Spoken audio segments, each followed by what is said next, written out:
Hoje no 89 Lifestyle a gente vai desenrolar uma ideia com o psicólogo Renan Nobre. Ele é muito gente boa, meu professor, me dá aula, eu acho o máximo. É um cara que manja muito sobre crianças, vai falar sobre educação infantil, sobre educação dos pais também, como faz para você de repente quebrar um comportamento, dá para fazer isso? E essa história do Todd existe ou é chavequinho de achocolatado? Tem mesmo esse negócio de transtorno, opositor, desafiador? Como que funcioneia isso tudo? Então, fica ligado que você vai entrar em desespero por ter filho. Ai, que legal! 89 Lifestyle. Você que é pai, mãe, ou tem um irmãozinho mais pentelho, se você é essa própria pessoa, fica atento que a gente vai saber muita coisa agora sobre psicologia infantil. Quem tá aqui é o Renan Nobre. A capivara dele é extensa, mas eu vou tentar ser breve. Ele é psicólogo, professor universitário, mestre em psicologia experimental. Ele é professor, inclusive é meu professor, adoro ele. Professor super gente fina, ele dá aula de gestão de pessoas, análise experimental do comportamento e trabalha na área clínica atendendo crianças e adultos. Que legal, hein, Renan? Para começar, essa história de atender criança, da onde que começou isso? De onde que você escolheu isso? Porque deve ser difícil, né? Boa pergunta, Luca. Vou falar para você o seguinte, minha carreira, desde quando entrei na faculdade, nunca pensei em atender criança. Nunca pensei em atender criança. É óbvio que com o decorrer do tempo você vai escolhendo alguns caminhos e esses caminhos vão mostrando aquilo que você gosta. Sim. Então chegou um momento que eu falei assim, beleza, eu estou indo para a clínica agora, que também não era a minha primeira opção no momento. E meu primeiro paciente foi uma criança de 3 anos, Nossa. eu atendendo na casa dos pais. Nossa, então não existe um mínimo de idade, assim, tipo, 3 anos já tá... Já pode ser, dependendo da demanda. Nesse caso específico, era uma criança que tinha questões sociais importantes, né? Ela era enquadrada no espectro autista. Uhum. Então, quanto antes a terapia se iniciar para algumas demandas, melhor. Eu vou te metralhar de perguntas, assim. Só de você falar isso agora, já vieram 10, assim, ó. Então tá, daí o pai tá lá, tem um filho que não esteja, então, dentro do espectro autista, ou ele, pelo menos, acha que não, mas é uma criança difícil de lidar. Qual que é a idade que já pode começar? Olha, Luca, depende, assim, porque vamos pensar assim, como que a criança chega até a terapia, né? Muitas vezes, o encaminhamento da criança vem... Vai de patinete, até lá. Vem pela escola, né? Que a escola identifica algum gap ali na interação, seja na interação social ou até mesmo uma questão acadêmica. Então, a escola sinaliza para os pais, seria interessante que seu filho procurasse uma ajuda profissional. Ou então, quando acontece algum tipo de evento importante na família, em que a criança ela passa a se comportar de uma maneira completamente diferente. Então, esses são 2 pontos importantes, né, que talvez até um alerta aí para os pais, nesse sentido, de entenderem qual é o momento específico, né, da criança ir até a terapia. Né? E assim, eu fiquei pensando, você falou 3 anos de idade, você atendeu uma criança, você passou por isso ou já soube de algum caso que você teve que sugerir, não sei se é possível isso para os pais fazerem a terapia também? Boa pergunta, Dan, porque assim, na minha experiência, eu não consigo fazer terapia infantil sem a orientação de pais. Né? Porque vamos pensar o seguinte, os comportamentos da criança se desenvolvem num contexto. Esse contexto que tem grande força é o contexto familiar e escola. Né? Então, se eu quero fazer a terapia com a criança, eu preciso necessariamente fazer algum tipo de orientação com os pais para que eles também mudem algumas intervenções em relação a alguns comportamentos da criança. Então, não tem como, na minha visão, você conseguir um sucesso numa terapia infantil sem dar esse suporte para os pais também. E essa história do sigilo? Por exemplo, eu vou lá, estou sendo atendida por você, tenho meus 8 anos de idade, acho todo mundo chato pra caramba, mas eu acho você firmeza e começo a contar umas coisas que eu fiz e tal. Você vai me dedar para minha mãe, para meu pai? Olha só, essa é uma pergunta boa e difícil para o terapeuta lidar. Pelo seguinte, porque você vai encontrar, por exemplo, vários pais que vão te indagar. O que aconteceu na terapia? Dependendo da situação, isso tem que ser combinado antes com a criança. Né? Então, vamos supor assim, a criança me conta uma coisa muito importante. Eu peço permissão para ela, primeiro, o que você está me falando... eu não consigo dar conta sozinho. É muito importante que eu converse com seus pais. Não fala nem a pau, não vai falar. Vamos fazer o seguinte, o que você me deixaria contar?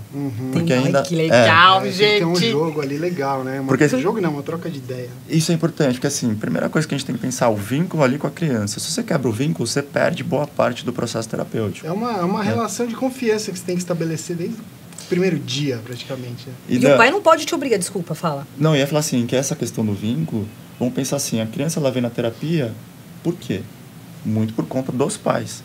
São os pais que têm interesse que a criança faça terapia. Já demonstra ser gente fina, né, os pais? Já tem um negócio legal, só de levar, meu. Então, isso tem que ser reconhecido mesmo, porque dá o valor para a terapia e coloca a terapia num ponto de grande significado para a criança naquele momento.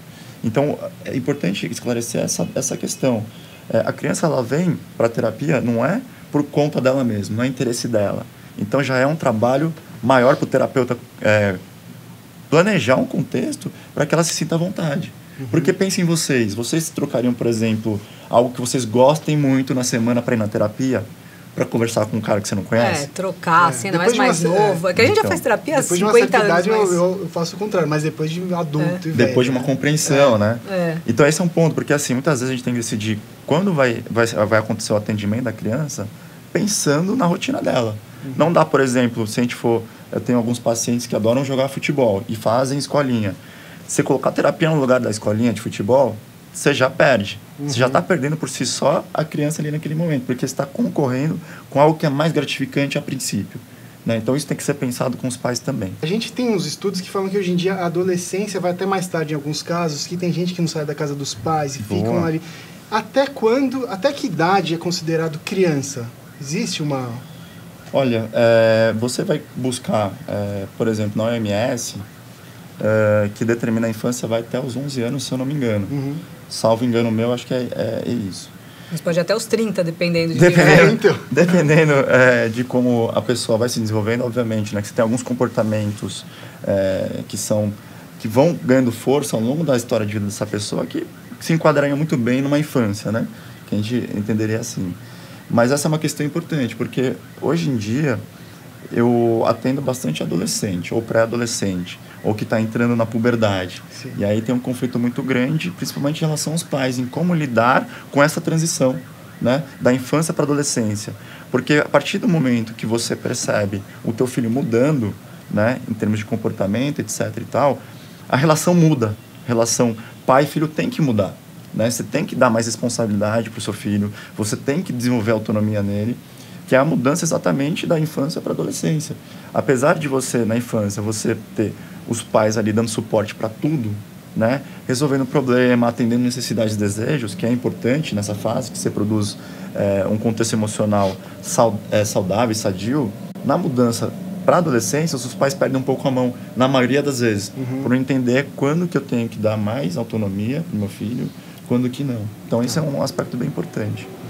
Aí, assim, né, eu tava vendo você falar toda dessa entrada da infância, da adolescência, é uma dificuldade educar, né, assim, é difícil. Eu tava conversando com o Júnior, nosso CEO, ele é o máximo, com a Júlia, programadora aqui da rádio também, e eles têm filhos pequenos.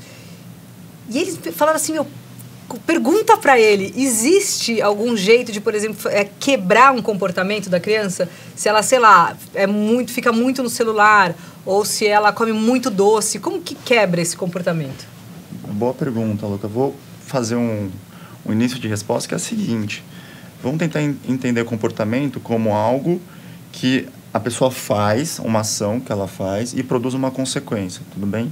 Essa consequência, ela vai voltar nesse comportamento, fortalecendo ele, dependendo da consequência que ele produz. Então, vou colocar um exemplo quando a criança ela é bem pequena e ela chora para ter alguma coisa, ou ela faz birra. Os pais tendem, nesse momento, a maioria dos pais, a ceder. Então, a criança, exemplo, vai no supermercado, pede um chocolate. Ela tem um não. E aí, o repertório que ela tem é chorar, gritar, espernear, se jogar no chão e coisas do tipo. E aí, né? E aí vai aumentando a intensidade do comportamento. Nesse momento que, ao aumento dessa intensidade do comportamento, é o momento que os pais cedem. E nesse momento que eles cedem, eles estão apresentando a consequência que ela espera. Então, nesse momento, você está ensinando a criança que pode fazer tudo que você está fazendo nessa intensidade, desta maneira que vale a pena. Você vai ser recompensada por esse escândalo. Perfeito. Isso que é o nível, assim, ou a régua que fala assim, eu exagerei na punição ou não. Então, essa é uma questão que os pais têm. Porque, vamos pensar assim, como que eu aplico regras em casa? Esse é um debate que eu fico assim, em cima dos pais sempre. Porque a regra ela é boa, mas a regra ela precisa ser flexível, muito clara, e ela tem que ser de fácil cumprimento. Né? Vamos pegar um exemplo aqui. Vamos supor que uma criança ela fez um comportamento que os pais não gostaram, e os pais falam assim, você vai ficar sem TV durante 2 dias. Essa é uma regra, uma punição. A questão é o quanto que os pais vão conseguir cumprir com a palavra. Existe essa história do transtorno opositor ou é uma palavra que está mais em alta do que uma realidade? Assim? Luca, existe.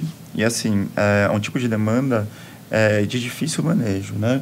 Não é qualquer terapeuta que consegue lidar com esse tipo de demanda da criança. Por quê? Esse é um transtorno que pode, sim, ter uma influência genética, a influência das interações pessoais da criança, ou seja, contexto familiar, como os pais lidam com esses comportamentos, e o contexto escolar. E não só isso. Geralmente, quando a gente fala de transtorno opositor, desafiador, a gente está falando de comportamentos que a criança apresenta e que dão certo para ela, em algum sentido, sem colocar peso de valor, se é bom ou se é ruim.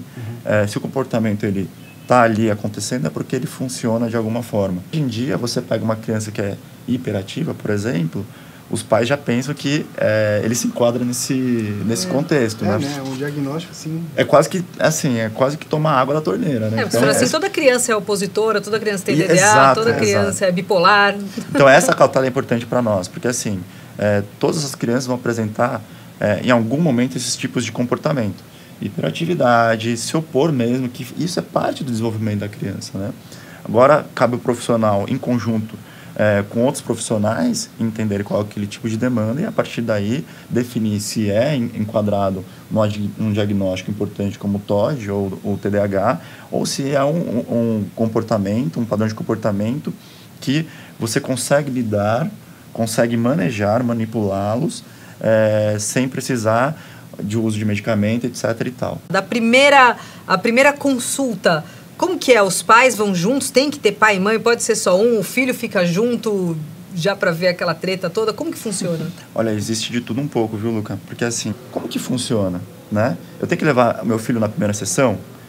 Esse é um ponto importante. Assim, vamos pensar que na primeira entrevista, a gente está ali para coletar dados, informações importantes, que muitas vezes a criança não tem uma capacidade, uma habilidade de compreender, está além da faixa etária dela, então esse já é um ponto que tem que ser considerado. Talvez nessa entrevista possa surgir um tema que a família não se sente à vontade de falar na frente da criança, então isso também tem que ser considerado. Pode ser que a busca dos pais em relação à terapia infantil, pode ser que naquele momento, na entrevista com um terapeuta ou psicólogo, este entenda que o trabalho tem que ser feito mais com os pais do que com a criança. Né? Então, esses são pontos importantes. E segundo, vamos pensar assim, pensem vocês com a cabeça de criança. Vocês indo no terapeuta com a sua mãe falando mal de você. Que horror. Né? Ou algo até do tipo, adulta. né? Pontuando, ele faz isso. Qual que é a chance dele começar a enxergar aquele novo contexto de uma maneira mais leve? Pouco. Então, muito importante assim, para a terapia, a criação de vínculo. Então, nesse primeiro momento, é sim importante levantamento de dados, de informações da criança. Então, a gente vai pontuar assim, desde quando vocês perceberam esse problema? Esse problema acontece aonde? Qual que é o contexto? Acontece mais com você, com o seu parceiro, acontece com o irmão, acontece na escola. Então, a gente vai tentando elucidar essas situações para ir definindo já uma hipótese de trabalho, né? Para a gente trabalhar um comportamento específico. Depois disso, é um trabalho de realmente criar vínculo com a criança. Que a gente volta naquele ponto que a gente tocou lá atrás. Ela tem a rotina dela, ela faz as coisas que geram gratificação para ela. A terapia precisa tentar, no mínimo, se equilibrar esses níveis de gratificação. Então, esse é um ponto importante que o terapeuta precisa trabalhar, que é a questão do vínculo. A criança se sentir à vontade e para que o trabalho consiga ser desenvolvido da melhor forma possível. E uma outra questão é assim, os pais perguntam, mas o que rola lá dentro, né, da terapia ali, né? Eu falo assim para os pais, vai rolar o seguinte, a gente vai brincar pra caramba, a gente vai jogar uns jogos, a gente vai desenhar, vai mexer com massinha, vai fazer um monte de coisa, e a gente vai conversar, né? O que é importante aí colocar, os pais até têm dúvida. O que eu falo pro meu filho no primeiro dia que ele for aí, né? Eu vou falar o quê? Ele vai... Pergunta o quê, né? eu vou falar o quê para ele? Eu falo assim para eles. Fala que tem que ser falado. Descreva a situação. Você vai numa pessoa que é um psicólogo. Essa pessoa está ali para ajudar você em alguns problemas, a resolver esses problemas e fazer você se sentir melhor com eles. Lá, o que você vai fazer? Vai brincar, vai jogar, vai desenhar, vai mexer em massinha, vai fazer um monte de coisa e vai conversar com ele. Então, é meio que desmistificar um pouco, né, isso, né? Muitos pais nem chamam o profissional de psicólogo de psicólogo. Ah, você vai num amigo meu. Nossa. Muitas vezes... Nossa, isso eu já peguei muitas vezes no consultório. Então, isso também é um indício de como os pais lidam com a criança. Né? Então, isso também é material clínico. Né? Então, isso é importante também colocar.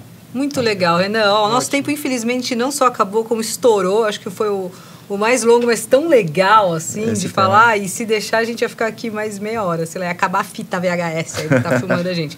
Obrigada, Renan, por esclarecer tantas dúvidas aí. Muito legal. Obrigado a vocês. Valeu, Dan. Obrigado. Valeu.